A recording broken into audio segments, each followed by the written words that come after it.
Alright, hey, Shalom Akim, Shalom.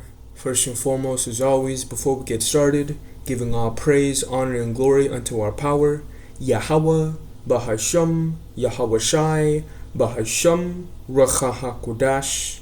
Double honors to the apostles, the bishops, the elders of Great Millstone that have taught us His truth and that rule well.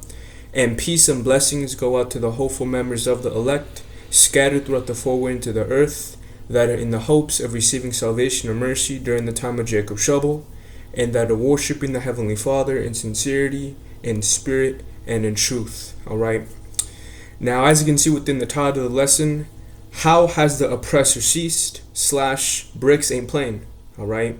And pretty much in this lesson, I want to go into the economic traction that BRICS has been building for the past couple of decades, going back to the early 1970s, when BRICS wasn't even an organization that was entitled that, entitlement.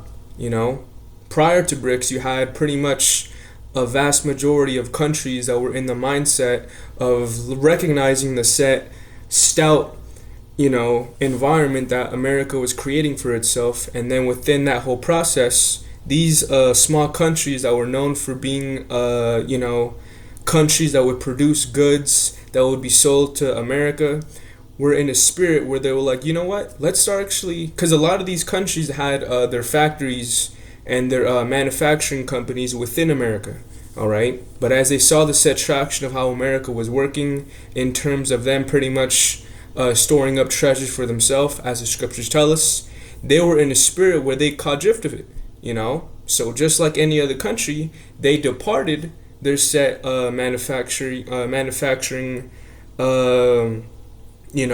systems on that, and they went back to their hometown, where they didn't necessarily have to really rely upon the set accordance of being at the headquarters of America. All right, the way of how they would do it was through imports, but within that period, through the process of time, a lot of these countries started gaining drift, like I said earlier, that America is doing nothing more but putting us in debt to them, all right? Because as we're also going to touch up in this lesson, through Esau doing away with the gold standard, the U.S. dollar is pretty much fiat currency, The Federal Reserve note that you have in your wallet has no set value towards it, all right? The value that it has is based upon nothing more but the guidance of you believing in the government of America taking care of you, So with that being said, Lord willing, this is an edifying lesson. The first thing that I want to do is actually play this video. We're going to be on this video quite some time, where you have this one economist called Richard D. Wolff that brings out a lot of receipts concerning this information that ultimately ties within the prophecy of us understanding that there would be a standard of nations that would rise up against Babylon, all right, the mother of all harlots, and destroy her for the set riches that she's accumulated throughout the struggle of what these other nations have gone through. All right? So let's get right into it. Well, I think when I'm done, in the few minutes I will take, will leave you with the impression that you ought to have, that we, you and I, are living through an historic transformation. One economic powerhouse, the center of economic growth and wealth and prosperity, is giving way to another. This has happened many times in European history. It has happened many times in world history. Right, and the change that it's going towards is to BRICS, all right? Again, when you look at the set talking points of what BRICS is making as they, do the little meetings, if I'm not mistaken, the last one that they had was out in India. The main focal point of what they're constantly harping on is them creating a currency where they can rely on one another instead of having to go to America and use the Federal Reserve note as a tangible currency to make things move, all right? So real quick, let's get the book of Sirach chapter 10, all right, and begin at the 8th verse. Because the whole means as to why these countries are doing this is because they see the set track record of how America is playing them, doing them dirty and pretty much putting them in a position of being nothing more but a servant that's giving their power and, time to this harlot. All right? So this is Sirach chapter 10, and we'll start at 7. And this is also in the GNT. It says, arrogance and injustice are hated by both the Lord and people. All right? And arrogance and injustice is a set action that Esau showed forth to these other nations when it came down to the idea of making some kind of, economic commerce action. All right? It always played within the narrative of America getting the, best end of the stick and the other nations getting the short one. All right? It says, injustice, arrogance, and wealth cause nations to fall from power, and others then rise to take their place. All right? And that's been the condition of what America has been doing ever since the Lord put this whore in authority. Rape, robbing, and murdering. Just like, matter of fact, let's actually get that real quick in the book of John, the 10th chapter. All right? This has been the set history of what America has been known for. All right? And again, we're living in a time where, starting off in the time of the 1970s, which ironically is the same time where the Heavenly Father sent the spirit of Elijah the prophet back via Abba Bivens, these nations would be in cahoots to destroy America. And the route as how they would take that set circumstance would be via the economy. All right? So this is John chapter 10 and 10. The thief cometh not but for to steal and to kill and to destroy. All right? And again, this has been the set sentiment of what America has done throughout the years of him being in rulership. And the way of how he's done it has been through deception, through democracy, through imperialism, so much and so forth. So let's go back here and keep listening to this dude, Richard Wolff. Empires arise, and they evolve, and then they pass away, giving room to others. And sometimes we haven't had a dominating empire. We don't seem to need one, but we've had them for quite a while. They come and they go. Right, and that shows that the Heavenly Father is ultimately the one that's in control of all this, pursuant to the book of Daniel, the 4th chapter, how the Heavenly Father has set up the bases of men. All right? So from here, we're going to jump down to the 5 minute and 40-second mark, where we start getting more into the meat part of this dude talking about, the traction of what BRICS is building at this moment. All right? Here we go, folks. These numbers scream a simple message if you dare listen. If you add up the GDP of the United States and its 6 major allies, the so-called G7, it works out to about 29% of the total output of our planet is accomplished by those 7 countries. We have 195 countries in the world, but those 7 alone do 28% of the world's output. And that's a very small number. All right, when you really consider the percentage of what the G7 is doing in terms of having that economic authority. All right, and for the brothers that don't know, the G7 is comprised of Canada, France, Germany, Italy, Japan, of course, the UK, and the US. All right, and when you compare that to the set allies that are associated within BRICS, it's a gang of nations. Okay. What about China and the BRICS? If you add them all up in the same way, they work out to be produced. Right, and if I may add, the G7, all those are Edomite countries. All right? Just wanted to add that in. Approximately 34 or 35% of the world's output. So please, simply understand, China and the BRICS are a bigger, larger in terms of output, and therefore richer in terms of product than the G7. That's been true since the year 2020, and the gap between them gets larger each year since 2020, including 2024 and 2025, as I speak to you. Yep. And the traction of what BRICS is doing as they have more associates within being on the same quota of their economic strategy is now surpassing that of what the G7 GDP is. All right. Now, earlier I went ahead and looked up whose economy is stronger, the G7 or BRICS. All right. Now, when you go down to the conclusion, if I'm not mistaken, ChatGPT gives us a good, portion of information that shows that BRICS is on the come up, and they ain't playing. It says in absolute size, nominal GDP, the G7 still generally leads, though the gap with BRICS, especially expanded BRICS Plus, is shrinking.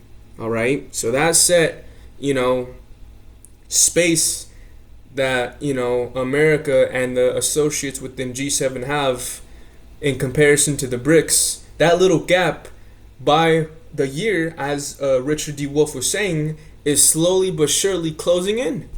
And why is that? Because BRICS is gaining more momentum in the circumstance of how these countries are now relying upon each other to trade and to do things of that nature that they once were doing with America. Okay? And this is why, again, from the years 2020 all the way up until today, 2025, inflation has been up every year, I remember brothers were bringing this information out a couple years ago at camp about the price of turkey, the turkey that you get at the deli. Once upon a time, it was $2 a pound, if I'm not mistaken. All right, but based upon how things are playing out within the economy, all right, and the set traction of how BRICS is growing, that doubled. Okay, now you're paying $4 for it, and that is only touching up upon the surface of food items. All right, livestock. How much more things that are associated within BRICS? Case in point, China. Everything, brother. Just looking at your surroundings, Akim / Akwath, without a doubt, you can bet your bottom dollar that you own a thing that has something that was manufactured from China. Okay? So the circumstance of how everything is playing out in terms of BRICS, gaining that traction is evident. All right? And it shows that as they get stronger and stronger, America is going to get weaker and weaker. All right? And as a matter of fact, let's get that quick precept in Isaiah 14, where we got the entitlement of this lesson. All right? So this is beautiful. Although things are going to get hard for us, brothers, all right, the Heavenly Father is going to take care of us. But in the circumstance of how the living condition of America is going to get as this progresses, it's going to be hard out here, man. All right? So this is Isaiah chapter 14 and 4. It says that thou shalt take up this proverb against the king of Babylon and say, how has the oppressor ceased? The golden city ceased. The Lord has broken the staff of the wicked and the scepter of the rulers. All right? So that set authority of what America once upon a time had in terms of being able to just stomp on the necks of any country and take whatever they wanted is dissipating. All right? Verse 6, he who smote the people in wrath with a continual stroke, he that ruled the nations in anger, is persecuted, and none hindereth. All right? And the set persecution is coming down the pipeline of what you see happening within the set tension building up with this whole war in Ukraine and Russia. All right? Which later on, Wolf is going to give a little synopsis on that war in terms of Russia being the one that's going to win. And the main reason as to why that is because when you look at the set nations that are found within G7, like again Italy, the UK, France, Germany, a lot of those countries aren't known for having a military. You know, the only country that's known for having a very strong military is America. All right. So when it comes down to the circumstance of America getting themselves involved with that whole skirmish, all right, it's gonna put them in a position of having their army and their military drawn out of that. Okay. And what advantage does that give to Russia? Well, Russia has all their homeboys within that part of the continent. Okay? So now so this shows how Esau is being put in a trick bag, man. All right? Although he may talk this talk of being this, nation that's strong and, powerful as hell, Esau is in a spirit where he, can't deal with reality. All right? But as Richard D. Wolff is going to say, we got to come to the grip of what's happening in society in terms of these geopolitics and come up with a conclusion, or else BRICS is going to fuck us up. All right? But I had to break it to you, that's according to prophecy. All right? Russia, which is the head and the forerunner of bringing forth World War III, is going to be the one that puts a stop to America, man, according to the prophecies. Jeremiah 51, where the king of the Medes is going to pretty much, matter of fact, let me get that real quick. I'm pretty sure, I got it queued up right here. Jeremiah 51 and 11. It says, make bright the arrows, gather the shields. The Lord Yahweh has raised up the spirit of the kings of the Medes, who are the modern day Medes, the Russians, who inhabit that part of that land. All right? For his device is against Babylon to destroy it, because it is the vengeance of Yahweh, the vengeance of his temple. All right? And this is the buildup that we see happening within it, first starting off with the economy. All right? And I hate to break it to you, Edomites, that always say that, well, you know what, BRICS is nothing more but just an economic strategy. Well, look at how it's panning out. Look at how it's affecting your living condition in America. Don't you think that's going to lead up to a war coming soon? Of course it is. Okay? Again, look at the reaction of how Russia played out the set tariff that Trump was putting on them. Them Russians didn't give a fuck about those tariffs. Why? Because they no longer have to rely upon America for shit like oil and, all that. Okay? They got it to the point where now they can take care of themselves in-house, man. All right? They don't got to go overseas, ship out cargoes, receive They don't got to do any of that anymore. Okay? Because now they set up a hub where they can have that independency and rely upon the set nations that they're in cahoots with. Okay? So let's keep listening to Wolff. But more than that, the GDP, if you break it down, will tell us what has happened to the core manufacturing industry at the base of any economy. And that we all know because you can see it. Mm-hmm. Industry, which was once something that characterized Western Europe, only and then moved out of Western Europe, which lost much of its industry because it moved to the United States, to Japan, to other parts of the world. Well, it keeps moving. It always did. It always does. Right, and that example that he gave with Britain is the same thing that's happening to America, man. Again, going back to the 1970s, I have a quick little dialogue with ChatGPT. A lot of countries within that period, when Nixon ended the gold standard, all right, a lot of nations saw that, wait, if the money that we're trying to work for isn't backed on a tangible mineral, something that's solid like gold, what the fuck are we doing here? So once that happened, a lot of nations were in the spirit where they got out of there, man. Now, real quick, we're gonna go ahead and read this under ChatGPT where I asked a quick question about, as nations exchange their products with the US for US dollars, how does this currency convert and aid their economy, since the Federal Reserve isn't a tangible currency backed by the gold standard? All right. Now, the first couple, little chapters that it gives us is nothing more but history concerning how the gold standard was taken down. All right. But when you go down and when you go down and hit the first point that I want, where it says how trade works today, it gives us some good information concerning the mindset of how these nations are reacting and how it's panning out to the point to where BRICS is where it's at today. It says, let's say Japan exports cars to the US. The American buyer pays in US dollars. Japan receives those dollars, but they can't spend them domestically since Japan uses yen. So what does Japan do with them? Japan's central bank or exporters can do one of two things: convert the dollars into yen. The Bank of Japan sells the USD in the foreign exchange market to buy yen.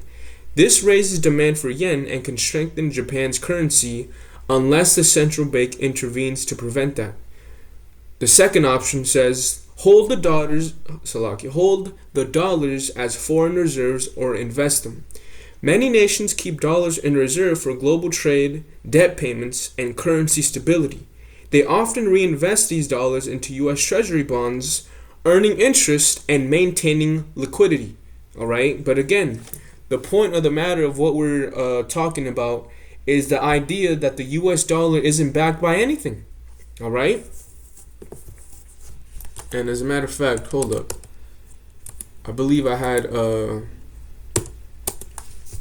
it might be in the other one.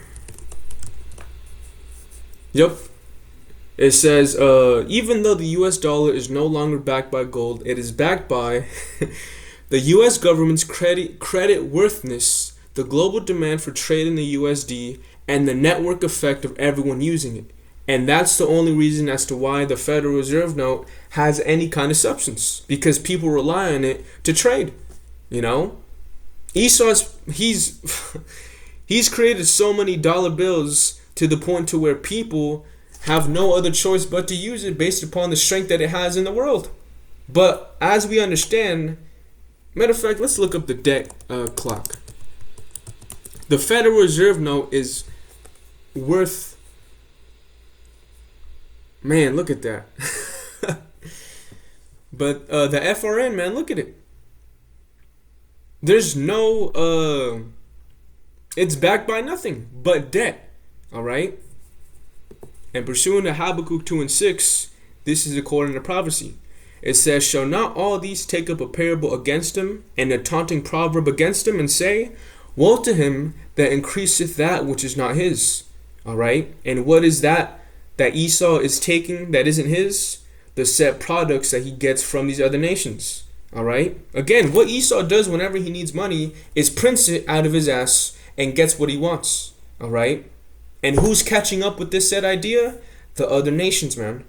All right? How long? And to him that ladeth himself with thick clay. Now, real quick, we're going to get that word for thick clay in the Hebrew. But I also want to get that in the NLT because it says it in a good fashion. The word thick clay goes back to the Strong's H5671. The Hebrew word is ibatyat. And it says pawned goods, all right? Heavy debts, okay? And this is the set circumstance of where America is found and what all these other nations are catching drift of, all right? So going back, Habakkuk 2 and 6, but in the NLT. But soon their captives will taunt them. And who are the captives of Esau? The other nations, man. Pursuant to Revelation, the 17th chapter, the great whore that sitteth upon many waters is now being twisted to be nothing more but, a shameless whore. All right? And those many waters that she's standing on represents the other nations. All right? It says, they will mock them, saying, what sorrow awaits you thieves? Now you will get what you deserve. You've become rich by extortion. Now, what does this word extortion means? It says the practice of obtaining something, especially money, through force or threats, extraction, blackmail. And again, when you look at the record of what Esau has done, when it came down to him going to these other nations like the Panama Canal and certain countries in Africa, Esau did nothing more but extorted those people for their goods that they had. Alright? But now we're living in a time where it's biting Esau in the ass, man. So real quick, we're going to play this video on TikTok and further elaborate upon this point concerning the idea Under the of current the nations monetary waking system, up to this we reality. borrow all of our currency into existence, and we promise to pay it back plus interest. If you borrow the very first dollar into existence, and that's the only dollar that exists on the planet, but you promise to pay it back plus another dollar's worth of interest, where do you get the second dollar? The answer is you have to borrow that. It's a Ponzi scheme because you can never pay it off. It always requires that we go deeper into debt. Since 1971, the United States has been running trade deficits with the rest of the world, meaning we've been buying a lot more products from the rest of the world than they have been buying from us. The Japanese and Koreans sell us cars and electronics. The Middle East sells us oil. And the Chinese sell us seemingly everything on our Walmart shelves. The US pays for these products with US dollars, and everyone is happy.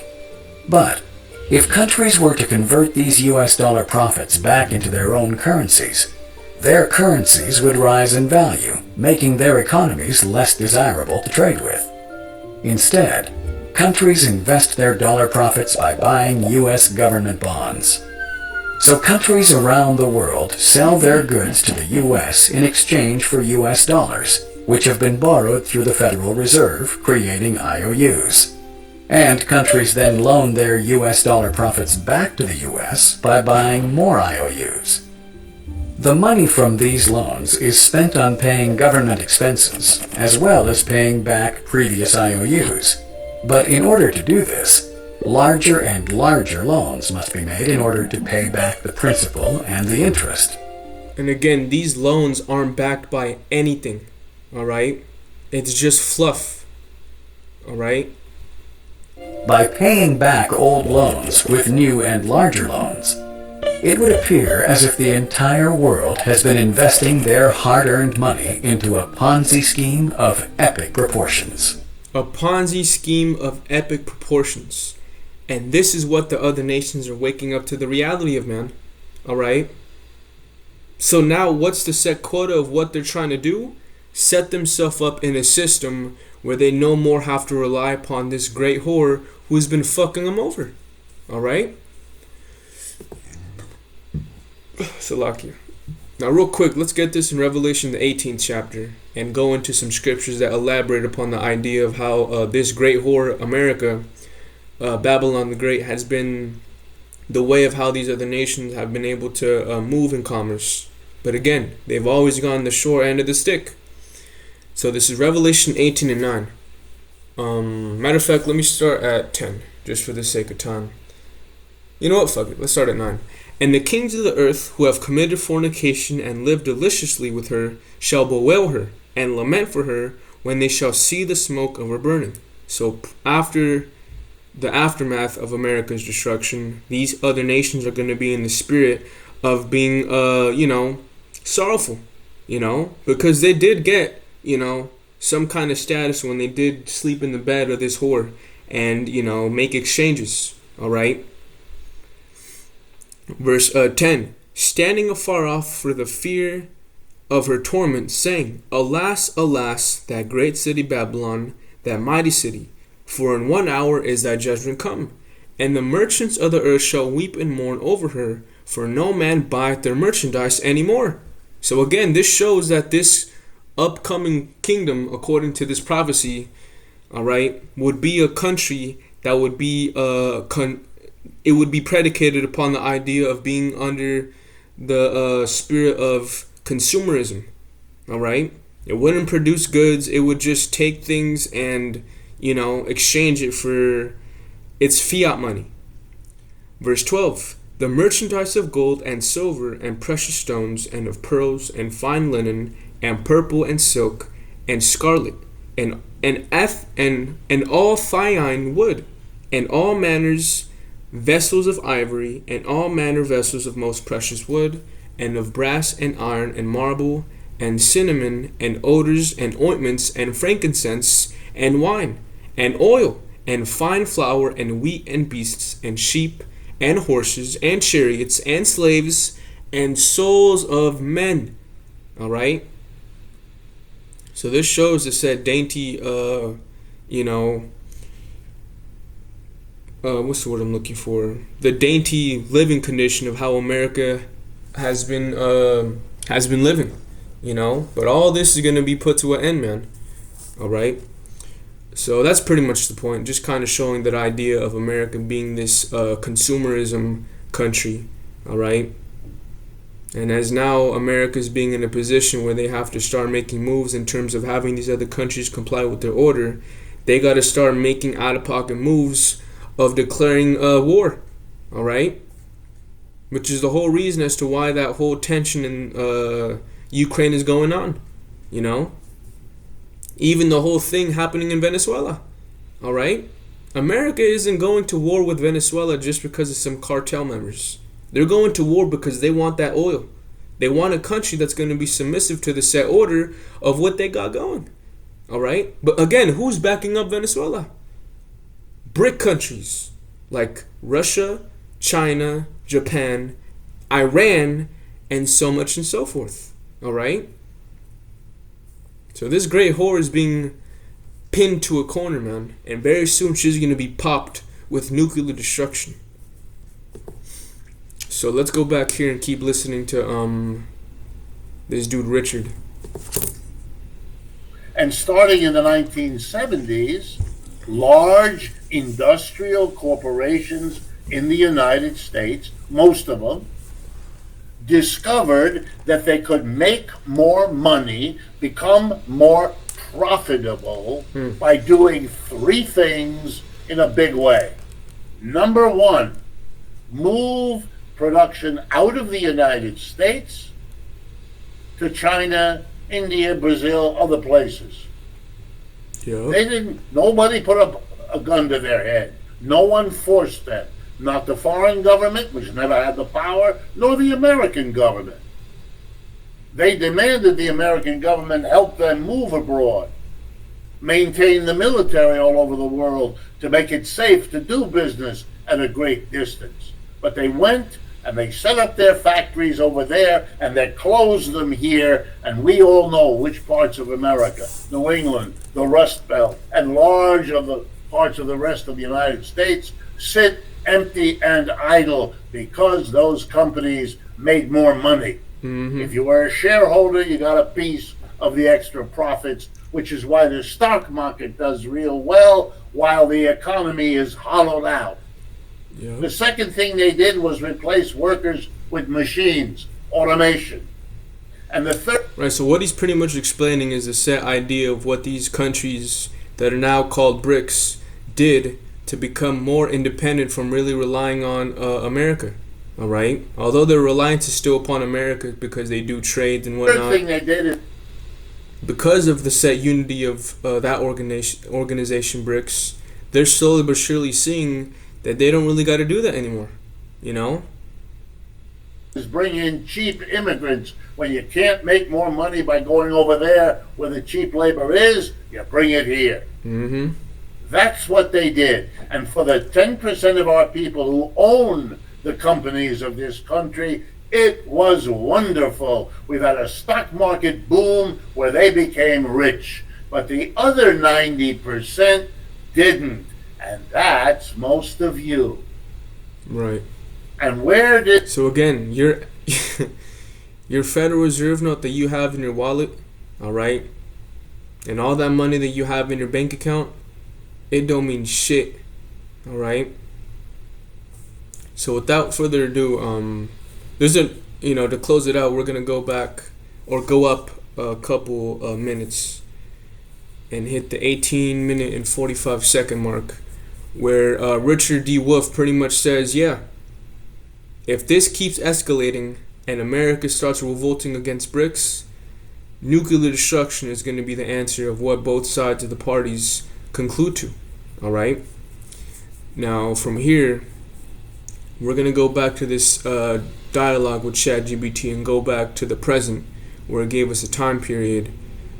And we're actually going to start where it speaks on the 1980s to the 2000s, entitled Financial Globalization. It says, global trade, finance, and commodities became dollar-based. Developing nations hold dollars as foreign reserves. The U.S. runs massive trade deficits, buying more than it sells. But the world keeps accepting its dollar because they can reinvest them in the U.S. Treasury bonds. All right? As we were going into, the dollar has created a lot of traction when it comes to the idea of, what do you call it? Influence. All right? Again, every person has, U.S. dollars. All right? So when it comes to the idea of how things are going to play out in terms of these countries seeing the emptiness of this currency, they're going to look for something else. And that's what these countries have been doing ever since it was the gold standard was taken off. All right? So let's keep reading on, hitting the next time period from 2008 to 2020. Cracks in the system. It says the 2008 financial crisis and massive money printing through quantitative easing revealed that the dollar is only backed by U.S. debt. Emerging economies like China, Russia, India, Brazil, South Africa, later BRICS, start questioning the U.S.-led system. They begin forming trade alliances, currency swap agreements, and local currency trade systems to reduce reliance on the dollar. And this is the set traction, all right, of what's about to go down, man. And man, is it going to be something beautiful for us brothers and sisters that understand prophecy, all right? It says, going to the present now. BRICS expands, adding Saudi Arabia, Iran, Egypt, United Arab Emirates, Ethiopia, etc. They explore using a common currency or digital settlement system backed by gold or commodities. The U.S. debt surpasses $35 trillion, which, as we saw right now, it's at 37 now. And interest payments alone near $1 trillion annually. The world sees that the U.S. sustains its global position through debt and dollar dominance, not through tangible production. All right?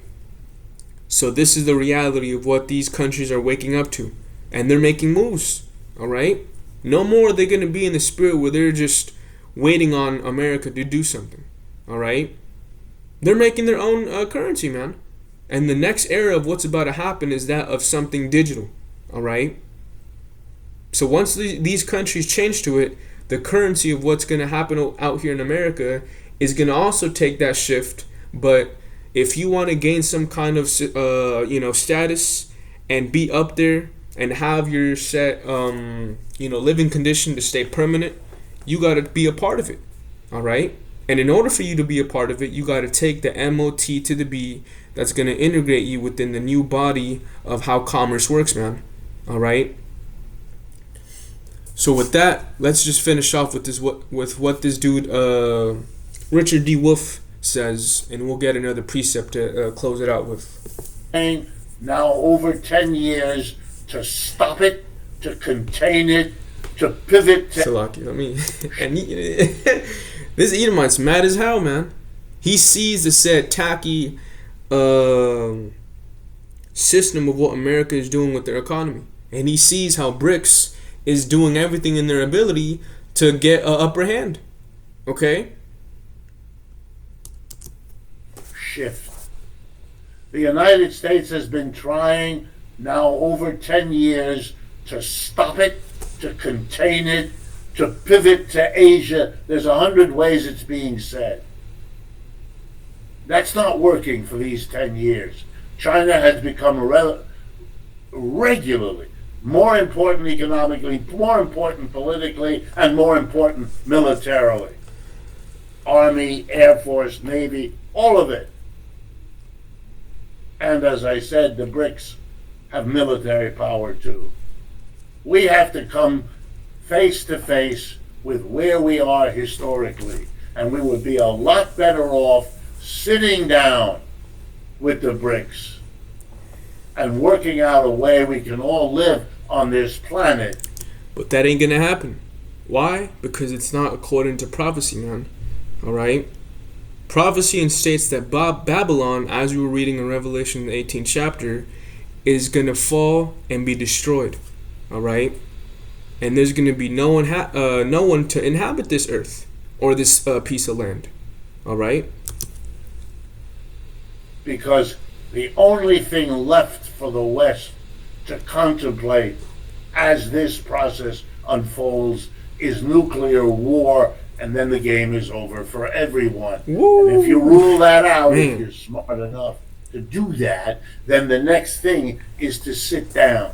Otherwise, you're going to spend your treasure and lose lots of people's lives in a fruitless effort to stop the historical process. Yeah, man, we here, you know. So let's end off with Jeremiah 51:28. It says, prepare against her the nations with the kings of the Medes, which you can liken that to be BRICS, the captains thereof, and all the rulers thereof, and all the land of his dominion. And the land, talking about America, shall tremble and sorrow. For every purpose of Yahweh shall be performed against Babylon, to make the land of Babylon a desolation without an inhabitant. Alright? So this is the set playing the Salakia. This is the set playbook of what BRICS has coming in the earth, man. Alright? And it's all biblical based upon how the prophecies are supposed to be panning out, man. Alright? So with that, Lord willing, this was an edifying lesson for you, brothers and sisters. As always, we're going to end off by giving all praise, honor, and glory to our power, Yahweh, Bahasham, Yahweh Shai, Bahasham, Ruach HaKodash. Double honors again to the apostles, the bishops, the elders of Great Millstone. Peace and blessings unto the elect. Shalom.